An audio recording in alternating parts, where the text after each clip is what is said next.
Atualmente, nós temos um tema muito comum, o processamento multicore. E eu posso mencionar também um outro tema bastante comum atualmente, que são os sistemas de controle. As aplicações de controle estão cada vez mais tirando proveito da abordagem de projetos gráficos de sistemas. O que nós vemos aqui são algumas aplicações que utilizam diferentes algoritmos de controle, desde um simples PID até um controle avançado, baseado em modelos. Ou também o processamento matemático intenso que o controle dos espelhos de um telescópio exige. Essas aplicações necessitam de arquiteturas e tecnologias avançadas. Sendo assim, o projeto gráfico de sistemas se apresenta com a melhor e mais avançada plataforma de controle. E isso se deve ao LabVIEW e todas as possibilidades que ele oferece por estar inserido no conceito de projeto gráfico de sistemas. Mas uma área muito importante de controle é o controle de máquinas. E muitas aplicações nesta área podem se beneficiar do projeto gráfico de sistemas. As máquinas, hoje em dia, estão ficando cada vez mais e mais complexas.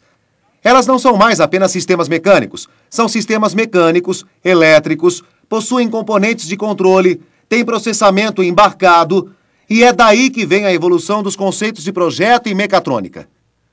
Em 2007, nós mostramos um trabalho que estamos fazendo para integrar SolidWorks, que é uma ferramenta muito usada na simulação de modelos mecânicos, integrando-a com LabVIEW para o controle de máquinas. E continuamos a trabalhar nisso. E também falamos com muitos fabricantes de máquinas que nos deram uma longa lista de necessidades para desenvolver aplicações. Elas querem visualizar ou simular a operação da máquina em um ambiente virtual. Querem calcular forças e cargas para análise de resistências de materiais, observar diferentes conceitos de projetos e testá-los com simulação, calcular a produtividade e o desempenho, e até mesmo projetar a trajetória do movimento e planejar o sistema de controle. Nós temos trabalhado de maneira a permitir tudo isto, possibilitando aumentar a eficiência dos projetos de máquinas. Agora apresento Mike Johansen e Roger Schwartz para que falem do nosso trabalho contínuo com a SolidWorks.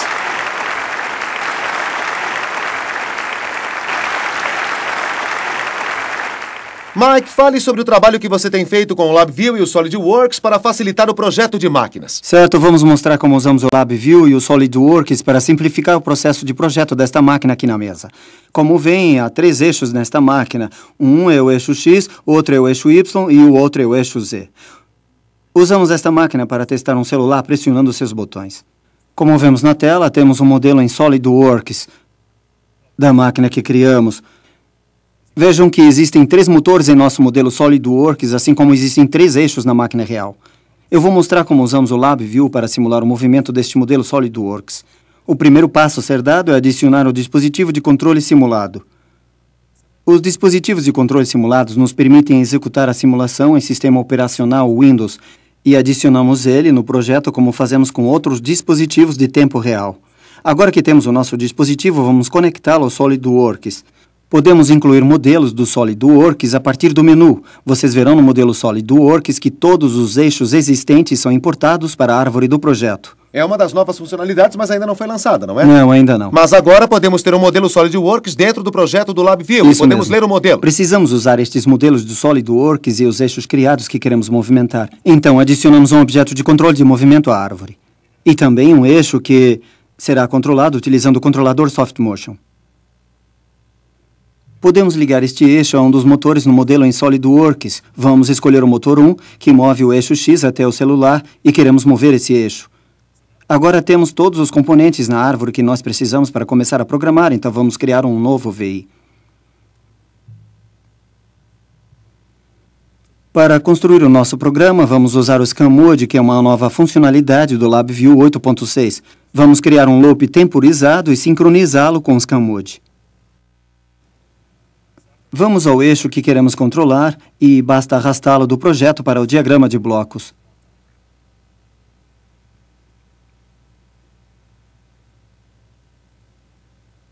Agora, no diagrama de blocos, vamos utilizar os blocos de função. Estamos trabalhando em novos blocos de função para controle de movimento. Este é chamado de bloco de função de potência. Ele ativa os eixos que serão usados. Agora que temos o bloco de função de potência ativado, podemos seguir em frente e arrastar um bloco de função movimento em linha reta para mover o eixo. Podemos ligar os sinais vindos do bloco de função de potência ao bloco de função de movimento em linha reta. assim como faríamos em uma aplicação comum em LabVIEW. Podemos criar todos os controles que forem necessários para a nossa aplicação. Como vem, Roger usa a função Quick Drop do LabVIEW 8.6 para arrastar os blocos de funções. E a organização automática do diagrama também. Bem, agora que acabamos de programar, vamos voltar à árvore do projeto e vamos ativar o controle. Começamos então a obter resultados e iniciamos a simulação do modelo no SolidWorks. Como vocês podem ver, quando começamos a simulação, podemos executar o VI e ver o movimento do eixo. Certo, mas você fará a máquina se mover? Vamos colocar a posição 100 no eixo X. Certo. Você está movendo a nossa máquina simulada... que movimento ruim, hein, pessoal? Vocês destruíram o celular. Isso não é bom. Tem razão. Por isso é melhor fazer uma simulação primeiro, antes de quebrar o verdadeiro celular. Sim, esse é o objetivo, não é? Exato. Durante a simulação, realizar todos os testes e ver como funcionaria antes de partir para uma máquina real. Esse seria o método ideal, sim. É uma ótima ideia. Eu vou mostrar uma aplicação que criamos para o uso completo desta máquina. Vamos abrir o projeto aqui. Pode expandir a árvore. Como pode ver, temos os mesmos objetos do modelo SolidWorks e o mesmo controlador simulado. Vamos abrir o VI para mostrar o que realmente acontece. Vamos ao diagrama de blocos. Vemos aqui 4 blocos de função ao invés de apenas um. Isto é porque a natureza do movimento para apertar botões do celular é mais complexo do que simplesmente se mover em linha reta. Primeiro, movemos o eixo Z para uma altura segura para não quebrar o celular, como fizemos há pouco. Depois, movemos os eixos X e Y sobre o celular para que o eixo Z desça e aperte o botão e retorne para a posição superior. Esta é uma sequência de movimentos que vocês desenvolveram enquanto criavam o modelo, até que a aplicação funcionasse corretamente. Exatamente. Agora mostrem como podem controlar a máquina sem quebrar nada. Vamos iniciar a simulação no SolidWorks, como fizemos antes, e podemos executar o VI. Inserimos o código de área de Austin, que é 512, e veremos o modelo SolidWorks se mover até o nosso celular.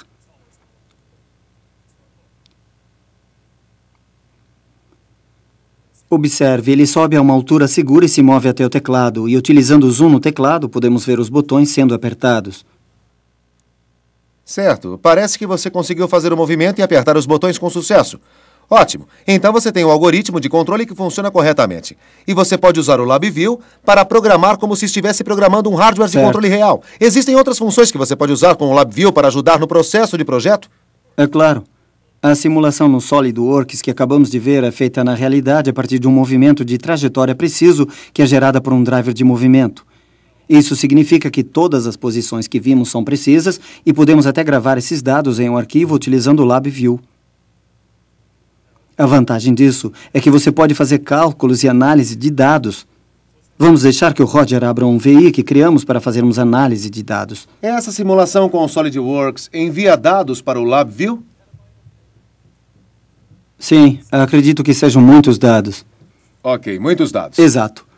Podemos agora executar este VI e veja, são os dados do movimento que realizamos. A posição é atingida na aceleração definida e os dados indicados abaixo são úteis para os engenheiros, como dimensionar o tamanho dos motores, projetar partes mecânicas e fazer ajustes na velocidade, no torque ou mesmo dados de inércia.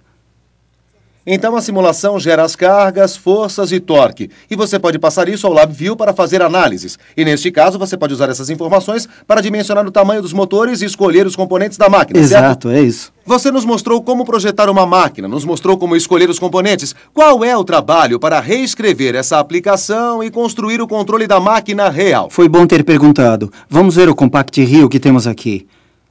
Aqui nós temos um chassi com 3 módulos, como podem ver nesta placa azul, que controlam os 3 eixos na máquina real. Também temos um controlador Soft Motion, como na aplicação simulada em Windows, mas ele controla os módulos reais e não os eixos no software. A única coisa que temos que fazer para funcionar em um hardware real é arrastar o VI da simulação em Windows para um dispositivo de tempo real. Você pode abrir, ativar o controlador e simplesmente executar. Certo, então agora poderemos controlar. Ótimo, então vamos ver a execução. Ele tem que carregar o programa no Compact Rio antes. Agora você está no LabVIEW Real Time. Exato. Antes era tudo uma simulação e o LabVIEW agia como se estivesse programando em tempo real. Exato. E o mesmo programa que utilizaríamos em uma aplicação de tempo real. A máquina está se movendo exatamente como você previu. Certo. Mas é uma implementação sem erros, porque você fez a integração durante o projeto. Mesmo. Bem, eu não sou um projetista de máquinas, isso eu admito, mas essa me parece uma forma bem mais fácil e eficiente de fazer uma máquina funcionar rapidamente. Muito obrigado, pessoal. Obrigado.